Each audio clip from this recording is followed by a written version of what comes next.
श्री कृष्ण गोविंद हरे मुरारी, हे नाथ नारायण वासुदेव। श्री कृष्ण गोविंद हरे मुरारी, हे नाथ नारायण वासुदेव। सच्चिदानंद रूपाय विश्वोत्पत्त्यादि Hathaway तापत्रय विनाशाय श्री कृष्णाय वयं नमः। श्री कृष्णाय वयं नमः। सच्चित आनंद स्वरूप परमात्मा जो सृष्टि के उत्पत्ति, पालन और संहार करता है तथा जीवों के आध्यात्मिक, आदि दैविक, आदि भौतिक तापों को नष्ट करने वाले हैं, अर्थात जीवों के मानसिक, शारीरिक और भौतिक दुखों को दूर करने वाले हैं, उन श्री कृष्ण भगवान को हम नमस्कार करते हैं। श्री कृष्ण गोविंद हरे मुरारी, हे नाथ नारायण वासुदेव। श्रीमद्भागवत नवम स्कंद अथ पंचदशोऽध्यायः। श्रीशुको उवाच ऐलस्य चोर्वशी गर्भात् षडासनात्मजा नृपः आयुश्रुतायुः सत्यायुः अयोत्थ विजयो जयः। श्रुतायोर्वसुमान् पुत्रः सत्यायोश्च श्रुतञ्जयः रयस्य श्रुत एकश्च जयस्य तनयो मितः। ऋचिक, जमदग्नि और परशुराम जी का चरित्र। श्री सुखदेव जी कहते हैं, परीक्षित, उर्वशी के गर्भ से पुरुरवा के 6 पुत्र हुए। आयु, श्रुतायु, सत्यायु, रथ, रया और विजय। रया, विजय और जया। श्रुतायु का पुत्र था वसुमान, सत्यायु का श्रुतंजय, रय का एक और जय का अमित, विजय का भीम, भीम का कांचन, कांचन का होत्र और होत्र का पुत्र था जनु। ये जनु वही थे जो गंगा जी को अपनी अंजलि में लेकर पी गए। जनु का पुत्र था पुरु, पुरु का बलाक और बलाक का अजक, अजक का कुश था। कुश के 4 पुत्र थे, कुशाम्बु, तनय, वसु और कुशनाभ। इनमें से कुशाम्बु के पुत्र गादी हुए। परीक्षित, गादी की कन्या का नाम था सत्यवती। ऋचिक, ऋषि ने गादी से उनकी कन्या मांगी। गादी ने यह समझकर कि ये कन्या की योग्य वर नहीं है, ऋचिक से कहा, मुनिवर, हम लोग कुशी का वंश के हैं, हमारी कन्या मिलनी कठिन है, इसलिए आप 1000 ऐसे घोड़े लाकर मुझे शुल्क रूप में दीजिए, जिनका सारा शरीर तो श्वेत हो, परंतु एक एक कान श्याम वर्ण का हो। जब गादी ने यह बात कही तब ऋचिक मुनि उनका आशय समझ गए और वरुण के पास जाकर वैसे ही घोड़े ले आए तथा उन्हें देखकर सुंदरी सत्यवती से विवाह कर लिया। एक बार महर्षि ऋचिक से उनकी पत्नी और सास दोनों ने ही पुत्र प्राप्ति के लिए प्रार्थना की। महर्षि ऋचिक ने उनकी प्रार्थना स्वीकार करके दोनों के लिए अलग अलग मंत्रों से चरु पकाया और स्नान करने के लिए चले गए। सत्यवती की माँ ने यह समझकर कि ऋषि ने अपनी पत्नी के लिए श्रेष्ठ चरु पकाया होगा, उससे वह चरु मांग लिया। इस पर सत्यवती ने अपना चरु तो माँ को दे दिया और माँ का चरु वह स्वयं खा गई। जब ऋचिक मुनि को इस बात का पता चला तब उन्होंने अपनी पत्नी सत्यवती से कहा कि तुमने बड़ा अनर्थ कर डाला। अब तुम्हारा पुत्र तो हम लोगों को दंड देने वाला घोर प्रकृति का होगा और तुम्हारा भाई होगा एक श्रेष्ठ ब्रह्मवेता सत्यवती ने ऋचिक मुनि को प्रसन्न किया और प्रार्थना की कि स्वामी ऐसा नहीं होना चाहिए। तब उन्होंने कहा, अच्छी बात, पुत्र के बदले तुम्हारा पौत्र वैसा घोर प्रकृति का होगा।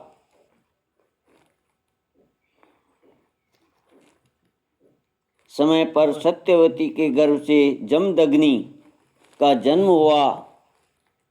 सत्यवती समस्त लोकों को पवित्र करने वाली परम पुण्यमयी कौशिकी नदी बन गई। रेणु ऋषि की कन्या थी रेणुका। जमदग्नि ने उसका पानी ग्रहण किया। रेणुका के गर्भ से जमदग्नि ऋषि के वसुमान आदि कई पुत्र हुए। उनमें सबसे छोटे परशुराम जी थे। उनका यश सारे संसार में प्रसिद्ध है। कहते हैं कि हयवंश का अंत करने के लिए स्वयं भगवान ने ही परशुराम के रूप में अंशावतार ग्रहण किया। उन्होंने इस पृथ्वी को 21 बार क्षत्रियहीन कर दिया। यद्यपि क्षत्रियों ने उनका थोड़ा सा ही अपराध किया था, फिर भी वे लोग बड़े दुष्ट, ब्राह्मणों के अभक्त, रजोगुणी और विशेष करके तमोगुणी हो रहे थे। यही कारण था कि वे पृथ्वी के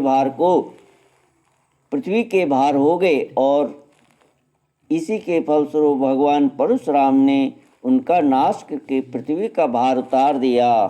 श्री कृष्ण गोविंद हरे मुरारी, हे नाथ नारायण वासुदेव। श्री कृष्ण गोविंद हरे मुरारी, हे नाथ नारायण वासुदेव। राजा परीक्षित ने पूछा, भगवान अवश्य ही उस समय के क्षत्रिय विषय लोलुप हो गए थे, परंतु उन्होंने परशुराम जी का ऐसा कौन सा अपराध कर दिया जिसके कारण उन्होंने बार बार क्षत्रियों के वंश का संहार किया। श्री सुखदेव जी कहने लगे, परीक्षित, उन दिनों हैय वंश का अधिपत्य था अर्जुन। वह एक श्रेष्ठ क्षत्रिय था। उसने अनेकों प्रकार की सेवा शुश्रूषा करके भगवान नारायण के अंशावतार दत्तात्रेय जी को प्रसन्न कर लिया और उसने 1000 भुजाएं तथा कोई भी शत्रु युद्ध में पराजित न कर सके ऐसा वरदान प्राप्त कर लिया। साथ ही इंद्रियों का अबाध बल, अतुल संपत्ति, तेजस्विता, वीरता, कीर्ति और शारीरिक बल भी उसने उनकी कृपा से प्राप्त कर लिए थे। वह योगेश्वर हो गया था। उसमें ऐसा ऐश्वर्य था कि वह सूक्ष्म से सूक्ष्म, स्थूल से स्थूल रूप धारण कर लेता। सभी सिद्धियां उसे प्राप्त थीं। वह संसार में वायु की तरह सब जगह बेरूप टोक जाग विचरा करता था। एक बार गले में वैजयंती माला पहने सहस्रबाहु अर्जुन बहुत सी सुंदरी स्त्रियों के साथ नर्मदा नदी में जल विहार कर रहा था। उस समय मदोन्मत्त सहस्रबाहु ने अपनी बाहों से नदी का प्रवाह रोक दिया। दशमुख रावण का शिविर भी वहीं कहीं सामने पास में ही था। नदी की धारा उल्टी बहने लगी जिससे उसका शिविर डूबने लगा। रावण अपने को बहुत बड़ा वीर तो मानता ही था, इसलिए सहस्रार्जुन का यह पराक्रम उससे सहन नहीं हुआ। जब रावण सहस्रबाहु अर्जुन के पास जाकर बुरा भला कहने लगा, तब उसने स्त्रियों के सामने ही खेल खेल में रावण को पकड़ लिया और अपनी राजधानी महिष्मती में ले गया और वहां जाकर बंदर के समान कैद कर लिया। पीछे पुलिस जी के कहने से सहस्रबाहु ने रावण को छोड़ दिया। एक दिन सहस्रबाहु अर्जुन शिकार खेलने के लिए बड़े घोर जंगल में निकल गया।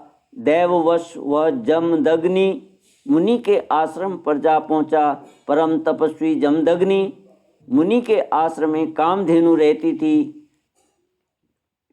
उसके प्रताप से उन्होंने सेना, मंत्री और वाहनों के साथ हैयाधिपति का खूब स्वागत सत्कार किया। वीर हैयाधिपति ने देखा कि जमदग्नि मुनि का ऐश्वर्य तो मुझसे भी बड़ा चढ़ाकर है, इसलिए उसने एक उनके स्वागत सत्कार को कुछ भी आदर न देकर कामधेनु को ही लेना चाहा।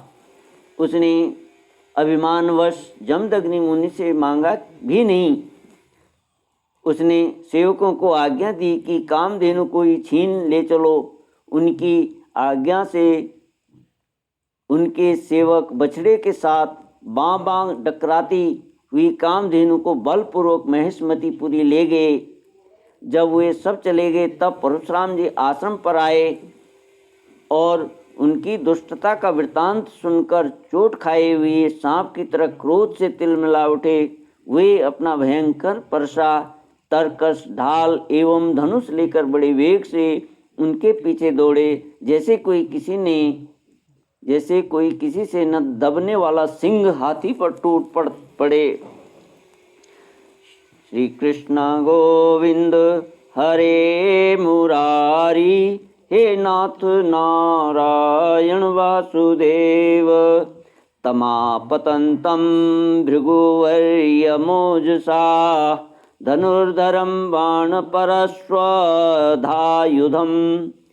ईणेयचर्माम्बरमर्कधामवी, युतं जटाभिर्ददृशो पुरीं विशन्।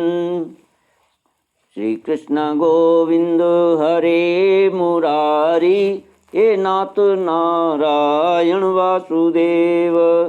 सहस्रबाहु अर्जुन अभी अपने नगर में प्रवेश कर ही रहा था कि उसने देखा परशुराम जी महाराज बड़े वेग से उसी की ओर झपट आ रहे हैं। उनकी बड़ी विलक्षण झांकी थी। वे हाथ में धनुष बाण और फरसा लिए हुए थे, शरीर पर काला मृग चर्म धारण किए हुए थे और उनकी जटाएं सूर्य की किरणों के समान चमक रही थीं। उन्हें देखते ही उसने गदा, खड्ग, बाण, रिष्टि, शतघ्नि और शक्ति आदि आयुधों से सुसज्जित एवं हाथी, घोड़े, रथ तथा पदातियों से युक्त अत्यंत भयंकर 17 अक्षौहिणी सेना भेजी। भगवान परशुराम ने बात ही बात में अकेले ही उस सारी सेना को नष्ट कर दिया। भगवान परशुराम जी की गति मन और वायु के समान थी। बस वे शत्रु की सेना काटते ही जा रहे थे। जहाँ जहाँ वे अपने फरसे का प्रहार करते वहाँ वहाँ सारथी और वाहनों के साथ बड़े बड़े वीरों की बाहें, जांघें और कंधे कट कट कर पृथ्वी पर गिर जाते थे। हैयाधिपति अर्जुन ने देखा कि मेरी सेना के सैनिक, उनके धनुष, ध्वजाएं और ढाल भगवान परशुराम के फरसे से और बाणों से कट कट कर खून से लथपथ रणभूमि में गिर गए।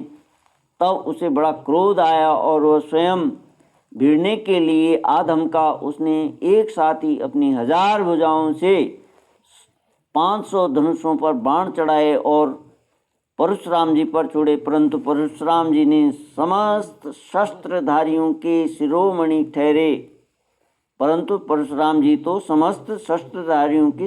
ठहरे। उन्होंने अपने एक धनुष पर छोड़े हुए बाणों से ही एक साथ सबको काट डाला। अब हैयाधिपति अपने हाथों से पहाड़ और पेड़ उखाड़ उखाड़ कर बड़े वेग से युद्ध भूमि में परशुराम जी की ओर झपटा, परंतु परशुराम जी ने अपनी तीखी धार वाले फरसे से सब बड़ी फुर्ती के साथ उसकी सांपों के समान भुजाओं को काट डाला। जब उसकी बाहें कट गईं तब उन्होंने पहाड़ की चोटी की तरह उसका ऊंचा सिर धड़ से अलग कर दिया। पिता के मर जाने पर उनके 10,000 लड़के डर कर भाग गए। श्री कृष्ण गोविंद हरे मुरारी, हे नाथ नारायण वासुदेव। अग्निहोत्रीमुपावृत्य सवत्सां परवीरः, समोपेत्याश्रमं पित्रे परिक्लिष्टां समर्पयत। श्री कृष्ण गोविंद हरे मुरारी, हे नाथ नारायण वासुदेव। परीक्षित, विपक्षी वीरों के नाशक परशुराम जी ने बछड़े के साथ कामधेनु लौटा ली।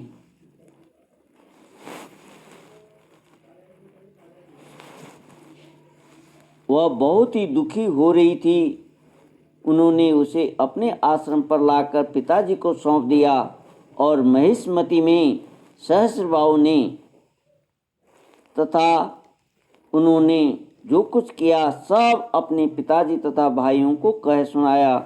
सब कुछ सुनकर जमदग्नि मुनि ने कहा, हाय हाय परशुराम, तुमने बड़ा पाप किया। राम राम, तुम बड़े वीर हो, परंतु सर्वदेवमय नरदेव का तुमने व्यर्थ ही वध कर दिया। बेटा, हम लोग ब्राह्मण हैं, क्षमा के प्रभाव से ही हम संसार में पूजनीय हुए हैं। और तो क्या, सबके दादा ब्रह्मा जी भी क्षमा के बल से ही ब्रह्म पद को प्राप्त हुए हैं। ब्राह्मणों की शोभा क्षमा के द्वारा ही सूर्य की प्रभा के समान चमक उठती है। सर्वशक्तिमान भगवान श्री हरि ही क्षमावानों पर ही शीघ्र प्रसन्न होते हैं। बेटा, सार्वभौम राजा का वध ब्राह्मण की हत्या से भी बढ़कर है। जाओ, भगवान का स्मरण करते हुए तीर्थों का सेवन करके अपने पापों को धो डालो। श्री कृष्ण गोविंद हरे मुरारी, हे नाथ नारायण वासुदेव। इति श्रीमद्भागवते महापुराणे पारमहंस्यां संहितायां नवमस्कन्धे पंचदशोऽध्यायः। श्रीकृष्ण गोविंद हरे मुरारी, हे नाथ नारायण वासुदेव।